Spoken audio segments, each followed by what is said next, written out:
A man of faith, a woman of secrets, and a pastor who turned love into murder. This is the story of how devotion turned deadly. Welcome to Dark Justice with Nora, where we uncover real crimes that prove sometimes evil hides behind the face of holiness. Before we begin, make sure you subscribe, hit the bell icon, and stay till the end, because this story twists darker with every minute. Randy Stone was the kind of man people looked up to. Born on June 14, 1967, in Kansas City, Missouri, he was a Marine, a husband, a father, and a man whose life revolved around faith and family. He was strong and disciplined from his military years, but beneath that toughness was a gentle heart. He loved poetry, family dinners, and the simple life he built in the Midwest. After serving nearly 4 years in the Marine Corps, Randy returned home to Missouri, to the people and places that shaped him.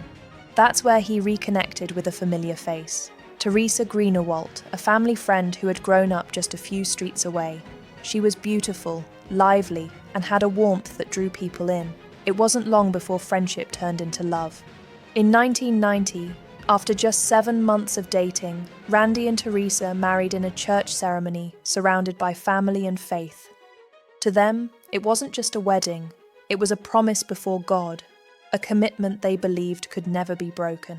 The couple soon started a family. Their first child, Michael, brought joy and purpose into Randy's life. A few years later, their daughter Miranda completed their perfect picture. Together, they built a home full of laughter, prayer, and stability.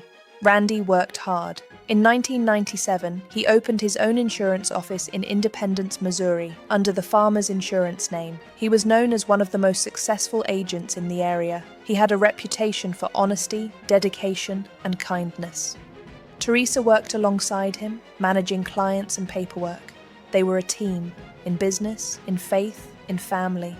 At the center of their lives stood their church, New Hope Baptist Church. It was their community, their sanctuary, their second home. Randy wasn't just a Sunday attendee. He drove a church bus every week, picking up children for Sunday school. He served as minister of records and sat on the finance committee, ensuring that every dollar was handled with integrity. He lived his faith through action, not just words. Teresa was equally involved. She cooked for fellowship dinners, sang in the choir, and organized events. Their lives were woven tightly with the church. They believed it was their duty, their purpose, their foundation. In 1999, New Hope Baptist welcomed a new pastor, David Love. He was young, charismatic, and had a way of making people feel seen and inspired.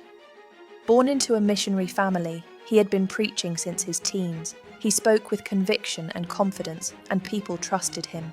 David was married to Kim Love, a devoted wife who supported her husband's ministry. Together, they had 3 children and were admired by the congregation. To everyone watching, Pastor Love's family seemed flawless. But beneath the polished sermons and warm smiles, cracks were beginning to form. David had a secret. Before coming to Missouri, he had left a church in Virginia under a cloud of suspicion, missing funds, questions he couldn't answer. But no one in Independence knew that part of his past. Or if they did, they chose to believe in forgiveness and second chances. For Teresa Stone, the new pastor was everything she admired: confident, caring, powerful. He noticed her too, the choir singer with the easy laugh and striking presence. At first, their connection seemed innocent, small talk after church, words of encouragement. But over time, those moments turned into something more. By the early 2000s, Teresa and Pastor Love were having a secret affair. They justified it to themselves as something they couldn't control, something meant to be. In truth, it was a betrayal that would end in tragedy. In 2004, Teresa discovered she was pregnant. It should have been a joyful moment, but there was one problem. Randy had undergone a vasectomy. Still, he never accused her. He told himself that vasectomies sometimes fail, and he had missed his follow-up appointment. He wanted to believe the child was his, but the pregnancy ended in miscarriage, and with it, the only physical evidence of her affair vanished. Randy continued to love Teresa with all his heart, but something inside him began to change. Doubt crept in. He started noticing how often Pastor Love and Teresa seemed to talk. the glances they shared, the way she defended him whenever his name came up. In 2008, Randy confided in a friend that he believed Teresa and Pastor Love were having an affair.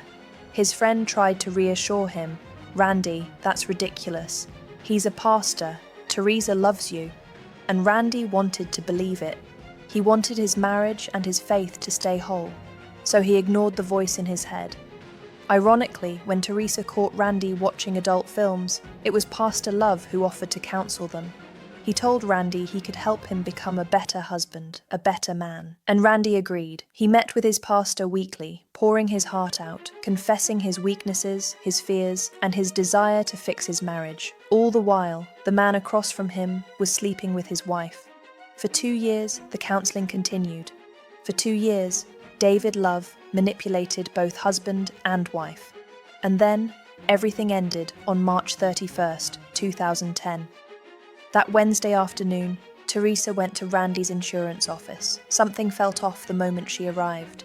The blinds were drawn, which was unusual. The door was locked, but Randy's car was parked outside. Using her key, she stepped inside. She called out his name, but there was no response. She walked toward his office and froze. Randy lay on the floor, motionless, blood pooling beneath his head. He had been shot once, execution style, in the back of the head. The money on his desk was untouched. There were no signs of a struggle. This wasn't a robbery. This was personal.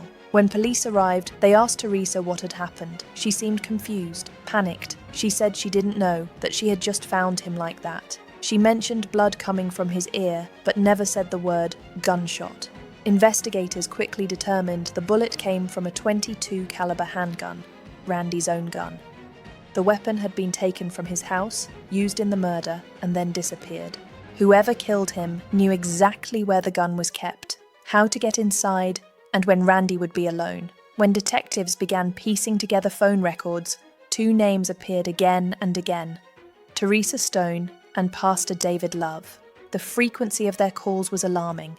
In the days leading up to Randy's murder, they had spoken dozens of times. When questioned, Teresa insisted they were just friends. But as detectives pressed harder, her story began to crumble. She finally admitted to the affair. 10 years of secrecy, guilt, and lies. And then she said something that changed everything. David had talked about getting rid of their spouses, not divorce, murder. According to Teresa, David wanted to eliminate both Randy and his own wife, Kim. He told her it was the only way they could be together without ruining their reputations or losing everything. He even described how he would kill Kim by breaking her neck and making it look like a car accident. But before he could carry out that plan, he focused on Randy. Teresa helped him. She gave him access to the house, told him the code to the gun safe, and shared Randy's schedule. She made sure he knew when Randy would be alone. And in the days before the murder, she sent a text message that would seal her fate. It said, "I want him dead." 2 weeks after the murder, police found Pastor Love hiding in South Carolina, working as a truck driver. He had fled the state, hoping to start over under a new name. But the digital trail was impossible to erase. He was arrested without resistance and brought back to Missouri to face trial. When confronted with the evidence, David Love didn't deny it for long. Faced with overwhelming proof and the possibility of the death penalty, he accepted a plea deal. He pleaded guilty to second-degree murder and armed criminal action. His sentence? Life in prison with the possibility of parole after 25 years. Teresa Stone cooperated with prosecutors and testified against him. In exchange, she received 8 years in prison. In 2013, 3 years after Randy Stone's murder, Kim Love finally broke her silence. For years, she had stayed quiet, protecting her children, trying to rebuild a shattered life. But when she sat down for her first interview, the world saw a woman who had lost everything: her husband, her trust, her faith in what she once believed was sacred. Kim spoke calmly, though her eyes carried the weight of years of betrayal. She said that in the early years of her marriage, David Love had treated her like a queen. He was charming, attentive, and deeply spiritual. But as the years went on, something inside him changed. He became distant, controlling, and obsessed with the image of perfection he presented to the world. Behind the pulpit, he preached forgiveness and holiness. At home, he was cold, calculating, and detached. Kim remembered the subtle warning signs, the phone calls he wouldn't explain, the sudden absences, the way other women in the congregation seemed drawn to him. She noticed their lingering glances and flirtatious smiles, but she never imagined her husband would respond to them. After all, he was a pastor. He was supposed to be a man of God. She told herself she was just being paranoid, but deep down, something felt wrong. When the affair came to light, it wasn't only her husband's infidelity that broke her.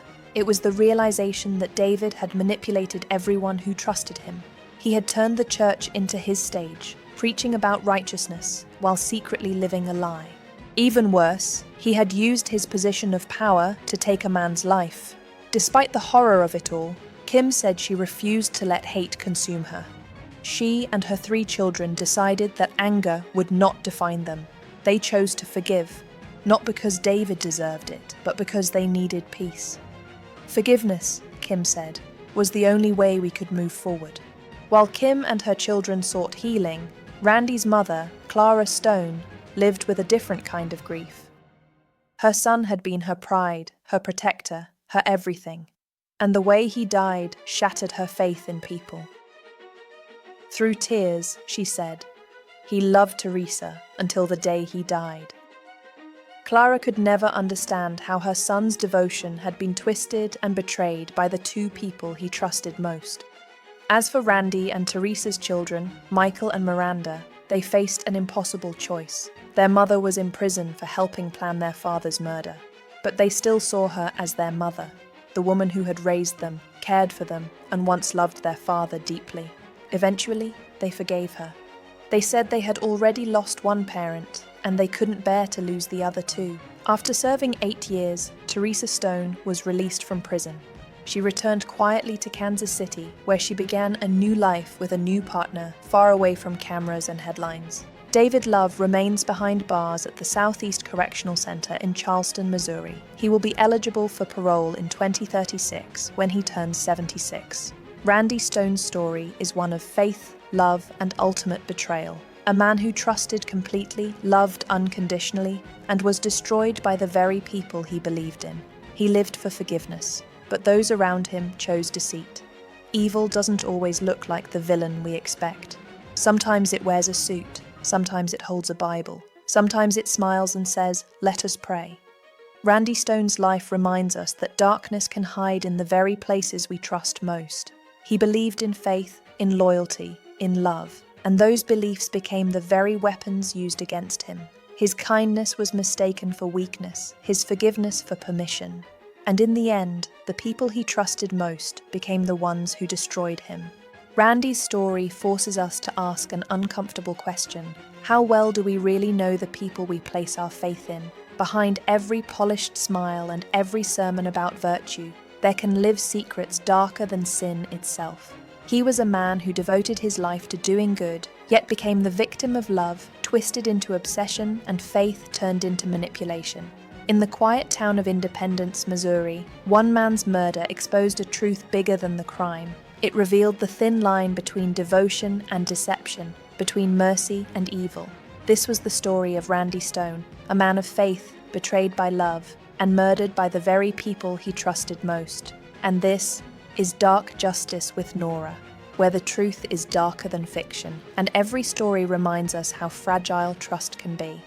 If this story moved you, don't forget to like, share, and subscribe to the channel. Hit the bell icon so you never miss.